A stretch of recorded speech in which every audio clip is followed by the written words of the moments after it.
سلام برعکس یوتیوب، سهیل اقتصادی هستم. امروز یه دونه دیگه ویدیو براتون داریم، ویدیوی سهیل یونیورسیتی. تو این ویدیو میخوام بهتون یاد بدم چجوری پولدار بشین. خیلی ساده است.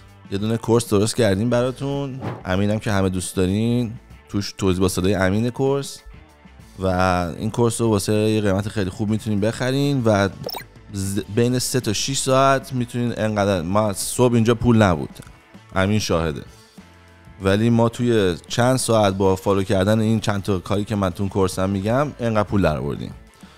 به خاطر همین همون شد دیگه، همه میتونیم پول داشتیم و فقط کورس منو بخرین. یه آقای هستش تو اینستاگرام که همین ویدیویی درست کرده بود، خیلی خنده بود، که میگه اگه میخواین پول داشتین بیاین کورس رو از من بخرین. یه لامبورگینی نشون میده، بعد میگه اگه میخواین کورس منو بگیرین، همه کاری که من میگم بکنین انجام بدین، سال دیگه من یه لامبورگینی دیگه هم خریدم. اینم همون داستانه بابا. اگه من یه چیزی بلد بودم که مثلا تو 3 ساعت یا 10 ساعت یا 3 روز انقدر پول در بیارم، به هیچ کسی که نمیگفتم هیچی. اگر یکی میفهمید من میگفت اینجوری پول در میاری، میگفتم نه اینجوری که تو میگی هم نیست، ولی خب حالا یه سری چیزاشو درست گرفتی. خب این حقیقت و راستشه. واسه همین هر کسی که داره کورس میفروشه و میگه این کارو میکنه و بهتون یاد میدم و از ترید گرفته تا اینا، همشون حتی اگر یارو با اینتنشن خوب داره این کارو میکنه، یعنی مثلا واقعا نشسته نگاه کرده داره میگه که خیلی خوب من الان یاد گرفتم که کی این مثلا پولو بخرم که این پولو بفروشم و از این راه تا حالا مثلا چندم 1000 تومانم کردم 10000 تومان، مثلا اینکه پولو 10 برابر کردم. خب من میام این کارو میگم چند نفر دیگه هم بذارم، من که پولو دارم میذارم، کوینم که کم نداره، همه با هم پول در میاریم. خب این آدم حتی وگرم این آدم هم باشه که با اینتنشن خوب داره این کار انجام میده، اینم اشتباه خواهد شد. چون چجوری بگم 99.9% این یه روزی خرابکاری میکنه که همه چی به فنا میره. 0.01% یا حتی شاید کمتر این آدم یه آدم خارق العاده که یه سری چیزا رو فهمیده که هیچ کی دیگه نمیفهمه و داره از این راه پول در میاره، که داریم هم مثل وارن بافت. قند خدا تا پیارسال نفر دوم دنیا بود واسه چندین سال دیگه. تو این چند سال تکنولوژی زد انداختش، نمیدونم چندم، ولی در صورت دیگه جزء 10 تا اول دنیاست. این آدم همین کارو میکنه، میدونه چیو باید بخره، چیو کی بفروشه، تا دنیا رو تکون میده. یه چیزی رو بخره همه میخوان بخرن، یه چیزی رو بفروشه همه میخوان بفروشن. به خاطر همین خیلی میگم همچین آدمی هست، ولی شانس این که مثلا این آدمو تو پیدا بکنی تو سن جوونی یا مثلا با یه کورس و اینا خود نیست. مثلا اینم کورسی نمیفروشه، میگه پول تو بده من باش کار میکنم.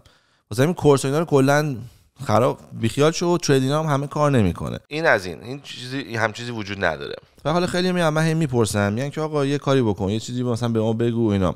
خیلی من مسیج میزنن که سهیل ما میخوایم از تو مثلا کانسالتیشن بگیریم ولی نداریم الان ساعتی $300 بدیم با تو صحبت کنیم، چیکار باید بکنیم؟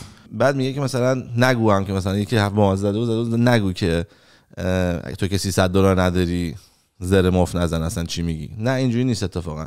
و یکی دیگه بهم مسیج زده بود که گفته بود آقا من ندارم $300 ولی میشه مثلا یه یوتیوب ویدیو بسازی یا یه دونه ریلز اینستاگرام بسازی یا به خود من همین الان بگی چیکار بکنم. بعد دیدم خب چه جالب، راست میگه، بذار من به جای اینکه بیام به چند تا چیز کوچولو جواب بدم و اینا، یه ویدیو درست میکنم میذارم که ایمپکت بیشتری داشته باشه، آدمای بیشتری بتونن مثلا نگاه بکنن. 2 تا کاتگوری هم داریم. یکی میاد میگه مثلا میگم بابام مرده، یه ماشین رو داریم میخوایم بفروشیم، هر چی به یه طریقی میخواد یه چیزی رو پول کنه و از اون پول شروع کنه پول درآوردن، چون شنیده پول میاره. یکی دیگه میگه آقا من پول ندارم واسه همین اصلا نمیدونم چیکار کنم و اینا. بعد خیلی میان از من میپرسن که آقا من چیکار کنم پول در بیارم. گفتم که آقا تو من نمیتونم که بیام به تو بگم تو چیکار کن پول در بیاری. یکی داره تو دنیا چادر مثلا ایران، چادر سیاه که سرش میکنه، مثلا دست یه یاروه، مثلا میگم من نمیدونم دست مثلا یه نفره ها 90% فروشش. خب این آدم داره یه پولی در میاره که اصلا کسی تو باور کنه، با پارچه سیاه مربع. حالا من میام به تو بگم چیکار کن، برو پارچه مربع بفروش. یا یه نفر مثلا نفت داره، یکی کشتی ایرانی داره، یکی هواپیمایی داره. میدونی من چی بگم؟ الان با منطق الان بگم برو موشک بساز و ماشین برقی بساز. ولی هر کسی باید تو دنیای خودش رو ببینه چه گویی بخوره. ببین مثالم چجوریه. یه یارو خیلی حرف قشنگی زد، میخوام تکرار کنم.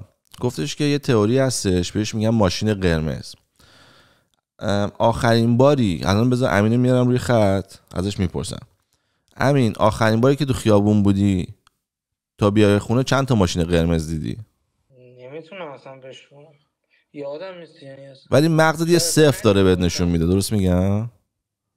اصلا ندیدم شد. آره خب حالا ماشین قرمز بیشترین ماشینیه که پلیس میزنتش بغل، یعنی ماشینی که زیاد ازش وجود داره منظورم. حالا من اگه بیام به امین بگم دفعه فردا که رفتی بیرون هر دفعه که یه ماشین دیدی من یه دونه $100 بهت میدم، امین با عکس به من نشون میده، درست میگم یا نه؟ 100%. اپورتونتی توی زندگی همیشه هست دور و برت، مثل ماشین قرمز، تو فقط واسش نگاه بکنی. مثلا خیلی جالبه، امروز یکی به من مسیج زد که آقا من خیلی دارم میخواد که مثلا این همه بچهای ایرانی که هستن کار بلدن و نمیدونم گرافیک دیزاینر این اون هست، حتی بیت میسازیم همه چی اینا، خب ما راهی نداریم اینا رو بفروشیم به دنیا، چرا نمیای شما یه کمپانی بزنی که اینا رو به هم وصل کنی که آدمای ایران مثلا من اینجا کار بگیرم بفرستم اونا انجام بدن، بعد من اینجا پول بفرستم چون به منم مثلا اعتماد دارم، میدونم که مثلا پولشون اینجوری اونجوری. بعد گفتم که راستشو بخوای من الان تو سنی نیستم که بودم دنبال این کارا، الان یه تریبون دارم که میتونم تبلیغشو بکنم، آدما به خاطر اینکه زندگیشون بهتر بشه بیان، نه تبلیغ کنم برو نوشابه بخر که من پول در بیارم. واسه این تبلیغ خیلی مفید میتونم بکنم. بچه‌ها که میخوان پول در بیارن یا استعدادی دارن یا میتونن یه استعدادی یاد بگیرن، میان اونجا میگن آقا من این کارو بلدم، من استعداداشو میذارم روی اینترنت، هر کی استخدامش کرد پولشو میذاره به حساب، بعد ما با هم یه دیلی میکنیم ها. گفتم من حوصله این کارا ندارم، ولی میتونم ستاپشو انجام بدم، میتونم کپی بیفتم دنبال کاراش، ولی یه نفر باید سگدویشو بکنه، یکی باید بدوه، حواسش باشه کارا مطمئن باشه این و اون. اگه نداری 5 تا نگاتیو ریویو میگیری و بعد میری. گفتم من به یه نفر حتی اینو پیشنهاد کردم که بیا این کارو بکن، یه نفر که تو کار کامپیوتری هم هست که بیا این کارو مثلا روزی 4 ساعت وقت بذار و این کمپانی میتونه گنده بشه که اصلا این نخواد کار بکنی، و این طرف ندید اینو و تنها دلیلش هم اشتباه، یعنی اینجوری نیست که مثلا یارو فکر کرده درست تصمیم گرفته، نه فقط یارو اشتباه فکر کرده. و پوینت کل این ویدیوم همینه، مردم اپورتونتی رو نمیبینین و میخواین که بهتون نشون بده. خب من اگه بتونم برم ماشین قرمز رو بشم $100 بگیرم، چرا بیام به امین بگم برو تو ببین؟ خب خودم میرم میبینم دیگه. تو باید نگاه کنی ببین تو زندگی تو چه ماشین قرمزی $100 میده. الان یه نفری که تو کار کامپیوتره منو میشناسه، رفیق منو میبینه شاید هفته 5 بار، این چرا نمیاد به من بگه سهیل تو که الان مردم میدونن پول خور نیستی، مردم که میدونن دنبال 2 قرون پول اینجوری نیستی، میدونن که آدم آنست و درست حسابی هستی، حداقل فکر میکنم شخصیتم اینجوری، اگه اشتباه میگم بهم کامنت بگین زر نزن، بیا این کارو من بکنم اون بدوه ها. من ماشین قرمز کلی آدمم ولی نمیبینن. به یکم که خودم میام نشون میدم میگم ماشین قرمزم، میگه حالا فکر میکنم، بعد دیگه نمیاد جلو. واسه همین وقتی آدمو اون شم اون دویدن اون داغی توشون نیست، بهشون بگی هم نمیفهمن. یعنی اگه من یکی از من میپرسه من چی کار کنم، من حتی اگه میدونم مثلا همین یه نفر که میگم کار کامپیوتره میگم بهش میگم بیا این کارو بکن، نمیاد دنبالش، این آدمی که من بهش نشون میدم ماشین قرمزو و نمیره بگیر، فقط نمیره بشماره که بیاد به من بگه پول $100 بگیره.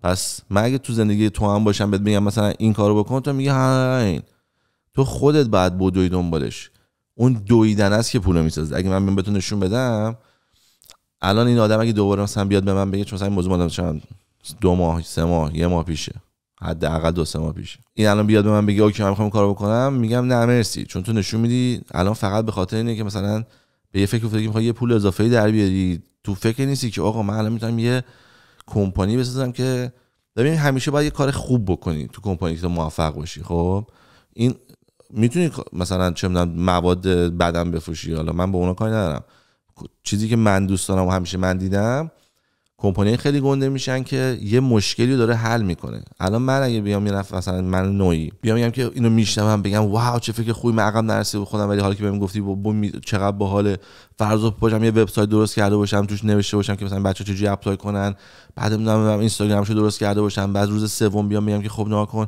اینجوری اینا رو میتونم بذارن اینجا، بعد خودش لینک میشه به اون، حالا نشم به جهنم ما باید دستی بکنیم فلان بسال. بعد این آدم منم هیجانی میشدم، میومدم اینجا میگفتم الان 3 ماه به شما میگفتم الان تو ایران چه میدونم 1000 نفر الان ساین اپ کرده بودن، 1000 تا گرافیک دیزاینر توی کمپانی، فکر کن تو ظرف 3 ماه چقدر کمپانی در تکنیکی بزرگ شده آردی. بعد همه سرویس ها میذاریم، تمام وبسایت های آنلاین همه جا. خب اینا من چیزی که تجربه دارم اینا رو میتونم برام کمک کنم به یارو اینو اینجوری کن، اینو عوض کن، اینجوری بنویس. تمام وبسایت هایی که این کارو میکنن خودمون رو پخش کنیم، شروع کنیم ریویو گرفتن. بعد چند وقت ریویو ها میره بالا، همه دیگه به ما اوردر میدن، پول داره در میاره. ولی چی شد؟ اوکی حالا ببینم. واسه همین آدما باید توتون باشه اون دویدنه، بعدش هم نگاه کنی. اگر اون آتیش توت نباشه، شخصیت کارمنده. میخوای بری یه جا یه ساعتی جسدی کار کنی، یه پولی بیاد تو حسابت، با زندگی ریلکس کنی، هیچ مشکلی باهاش نیست. دنیا اصلا روی اینا میچرخه، بس اکثر آدمیتون اینا. پس اول باید ببینی کدومی. چند روز داشتم با یه پسری توی ایران صحبت میکردم، شانسی، بعد توی مغازه کار میکرد. گفت آره مثلا 18 سالم شده و توی مغازه کار میکنم. گفتم که خب چه تصمیمی داری واسه زندگی، چیکار میخوای بکنی؟ تصمیمی ندارم دیگه، همینجا کار میکنم. ببین یعنی آتیشی توش نیست. گفتم خب ببین تو که داری توی مغازه کار میکنی، این مغازه ته سنتیه دیگه، مثلا تو چیزی که بود کار سنتی قدیمی یا اولد سکول بود. گفتم که تو که داری میشین کار میکنی، خب چرا نمی از خود همین آقا بگی آقا تو مثلا داری این فلانو میفروشی 1000 تومان چند میخری؟ یارو مثلا تو میگه 5000 تومان، من میخره. خب چقدر به من اینو میفروشی؟ مگه بخوام خودم بفروشم بیرون خارج از مغازه بخوام بفروشم، اینو به من چند میدی؟ 7000 تومان میدی مثلا؟ یارو مثلا میگه آره.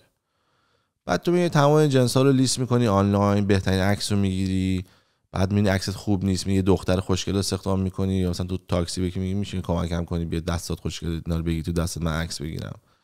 بعد عکساتو خوشگل‌تر میکنی میذاری آنلاین، بعد شروع میکنی اینا رو فروختن. بعد چند وقت میبینی که داری از این کار کنارت که آنلاین بوده بیشتر از این که پیش یارو وایسادی داری در میاری. یارو هم خوشحاله چون داره 2 برابر جنس میفروشه، یه سریشو با سود کم ولی در اصل داره میفروشه، هم جنسش دیگه نمیمونه، هم تاریخ انقضاشون نمیرسه، یعنی همه دارن میبرن. چرا نمی این کارو کنی؟ گفت نه من حوصله ندارم برم آنلاین. میدونی بعد همین آدم مثلا توش 5 دقیقه قبل میگفت مثلا آقا من حاجی چیکار کنم، من خیلی دوست دارم مثلا زندگیم خفن بشه و فلان. میدونی همه فقط تو همین جاشو بلدن که میخوان زندگی خفن بشه، ولی بعدش یه کاری نمیکنن. من دوباره تکرار میکنم، من سن 20 سالگی تا 20 هم تازه کمتر، تکنیکلی از 13، ولی حالا واسه داستان میگیم همون 18. من از 18 سالگی تا مثلا 26 سالگی مثل حیوان کار کردم. یعنی یه جوری که هیچکی نمیفهمید من چجوری میتونم انقدر کار کنم. من مدرسه میرفتم، دانشگاه SFU فول تایم، خودم کارهای آنلاین رو انجام میدادم با بدترین حالت، به تکنولوژی ضعیف، همه چی رو دست فقط بعد تایپ میکرد، هیچ چیز اسکن و مسکن وجود نداشت هنوز. 9/11 بود، بعد آمریکا میرفتم 4 ساعت 5 ساعت، بعضی موقعا تو صف وای میستادم، بدترین حالت، بهترین حالت 2 ساعت، 1 ساعت و نیم. 1 ساعت و نیم اگه اسکول بودیم توی راه میگفتیم روز خوبی بوده. چقدر حالا پشت مرز با وایسیم اون یه دیگه به مرز رفت، چقدر مرز شروع. بعد عرضم به حضورتون 2 جام کار میکردم، پیتزا میبردم در خونه مردم. وقتی که مامانم زنگ میزد گریه میکرد، میگفتش که هر چقدر در میادی من 2 برابرشو بهت میدم بشین خونه، زشته که بچه ما تو پیتزا فروشی کار میکنه. گفتم باره بابا دیوونه ای.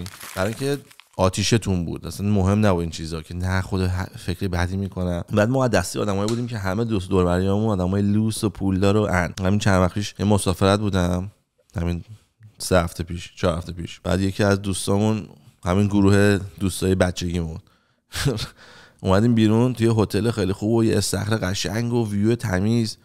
بعد چند وقت توی استخرم بازی می‌کردم، بعد گفت وا دیوونن ها، میان مسافرت میان استخر، خونت برو استخر، مسافرت جای حال کردنه.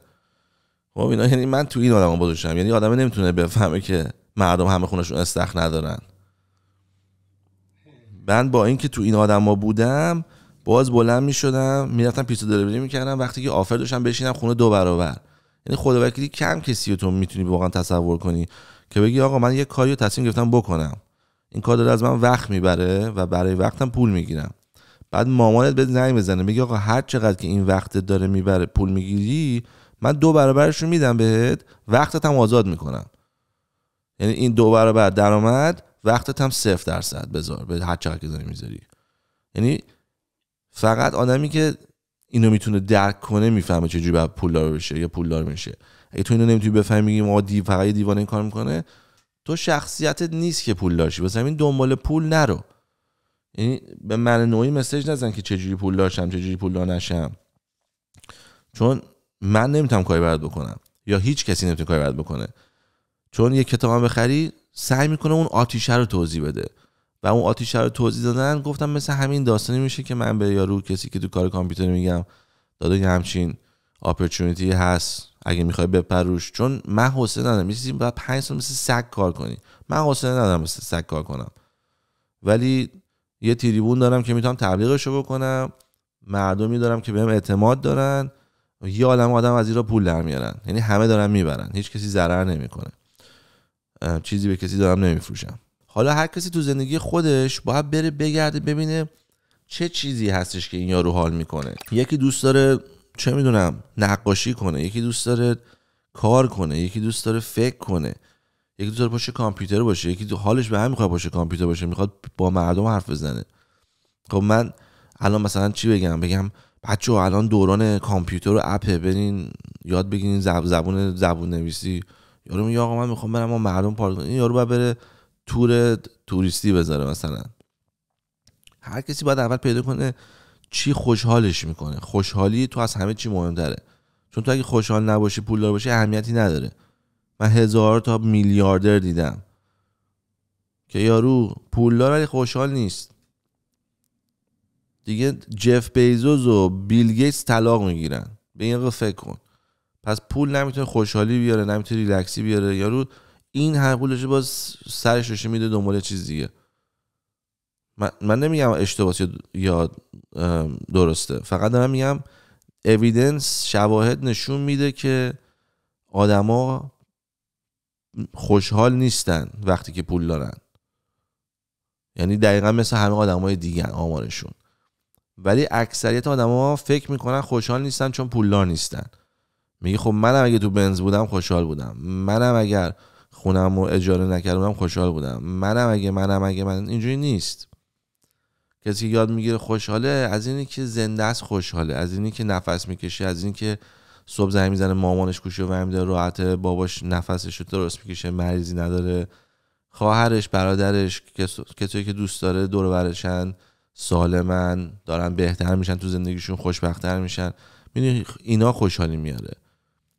من الان فکر میکنم شاید زر بزنم ولی فکر میکنم تو لولی هستم که اگر برم زیر پل بخوابم من میتونم بعد از چند وقت خوشحال بشم. شاید مثلا 1 ساعت طول بکشه تا فراموش کنم که آقا من روزی ماشین داشتم نه فلان داشتم بسارشم. میگم بعد 1 ساعت میتونم راه برم با پای کثیف پیاده واسه خودم یه پیتزا پیدا کنم رو زمین بردارم بخورم اشغال و برم دم یه جای دیگه که بکنم برم نوشیدنی برام بخره. یعنی میتونم قشنگ ببینم که با اینم شوکم خوشحال باشم و بگم او چقدر این باحال‌تره، مثلا میتونی اینجوری کنی میتونی اونجوری کنی، حالا هرچی که توش داره من که نمیدونم. به خاطر همین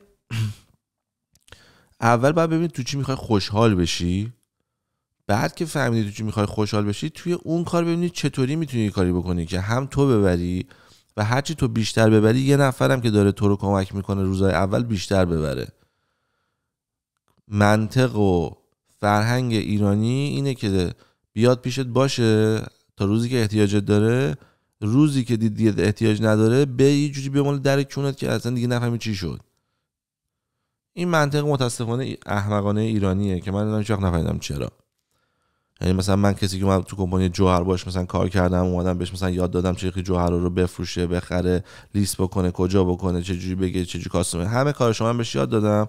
اسم یارو حرومزادم کاوه بود. حالا فامیلشو نمیگم به خاطر اینکه احترام به قانون‌های یوتیوب. آدم که اسمش کاوه بود یکی از حرومزاده ترین آدما و کثیف‌ترین آدمایی بود که من تو زندگیم دیدم.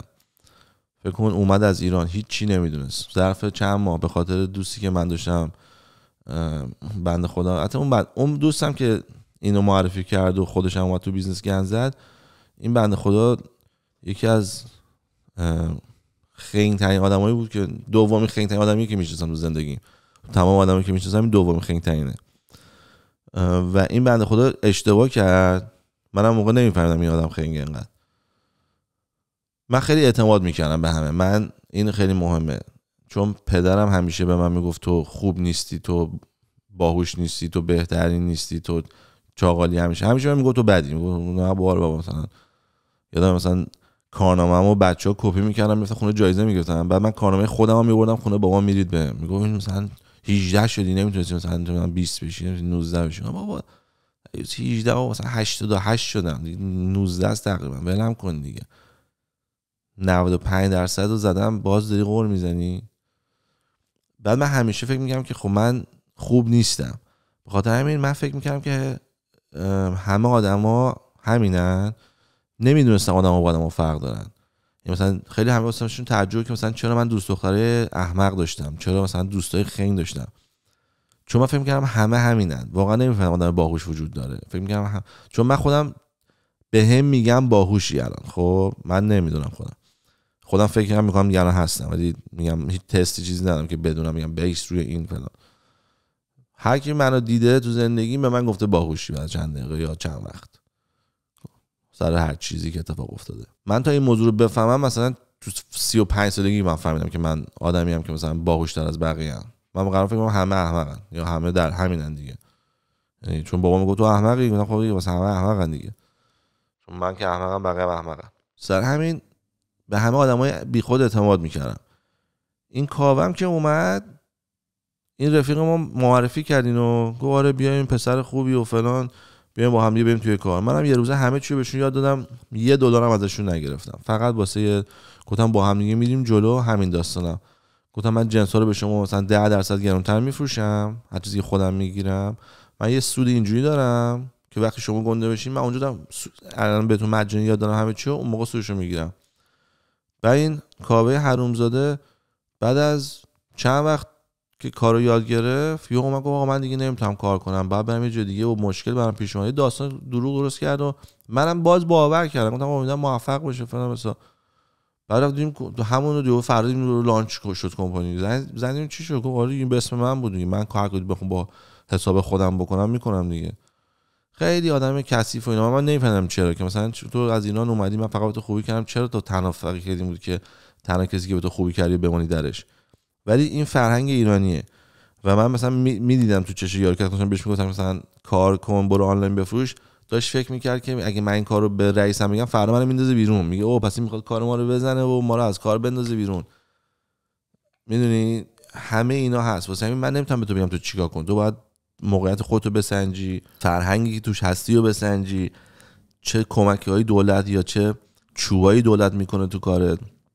یه سری دولت‌ها کمکت میکنن مثل دولت کانادا، یه سری دولت‌ها تو سرویس میکنن واسه اینکه کار مفید انجام بدی، مثلا چین. پول در آوردن از توی تو شروع میشه، تو میتونی تصمیم بگیری که میخوای پول در بیاری یا نه، و تو تصمیم میگیری که پولی که داری در میاری تو رو کمک کنه خوشحال‌تر بشی یا بد خوششانس‌تر. کسی نمیتونه به تو بگه. منم که کانسالتیشن میگیرم واسه اون کسیه که پیدا کرده داره چیکار میکنه، تو اون کارش میخواد چیزی رو بهتر بکنه. اگه کسی که پول نداره به خودش رو به $300 جمع کنه بیاد با من صرف بزنه، فقط $300 رو ریخته سطل آشغال. چون من هر چی که تو این ویدیو گفتم هم تعبیرش میدم. زنگ بزنه من بگی من چیکار کنم یا من چه میدونم تو چیکار کنی، تموم شد. قطع کنیم به جای 1 ساعت 1 دقیقه بود. همین با سواله. این نظر بنده بود واسه چریختی آدما پولدار چند چریختی کار بگیرن، چریختی به میلیونی برسن از این ساعتا. اگر نظری چیزی دارین کامنت بذارین. میخوام نظر امین رو بشنوم. آقا من یه سوالی دارم خودم. بفرمایید. چند درصد پولدار شدن به سخت کار کردنه و چند درصد به فکر خوبه، یعنی ایده خوبه؟ کار سخت کردن مهمتره. میگن هر آیدیایی که تو لحظه داری، یعنی مثلا اگه صبح داشتی به این فیلم میگی که من میام یه بشقاب بسازم که اینطوری بکنه، همون لحظه 2 نفر دیگه تو دنیا دارن به اون آیدیا فکر میکنن. این آمار مال وقتی که جمعیت زمین 6 میلیارد بود، الان 8 میلیارده، یعنی بیشتر هم شده حتما. حالا بگو ما میگیم نشده. واسه همین کسی که آیدیا رو بره دنبالش و بدوه و انجامش بده مهمه. خیلی ها فکر میکنن که پول لازم دارن که آیدیا رو به ثمر برسونن. پول لازم نداری. اگه فکرت خوب باشه و یه سیستمی درست بکنی که همه ببرن، تو با اون سیستم آیدی میتونی خودتو بکشونی. مثلا همین مثالی که زدم، اون آقایی که تو مغازه کار میکرد، مطمئن باش رئیسش بهش 5000 تومان نه چه میدونم 50000 تومان بهش کردیت میده.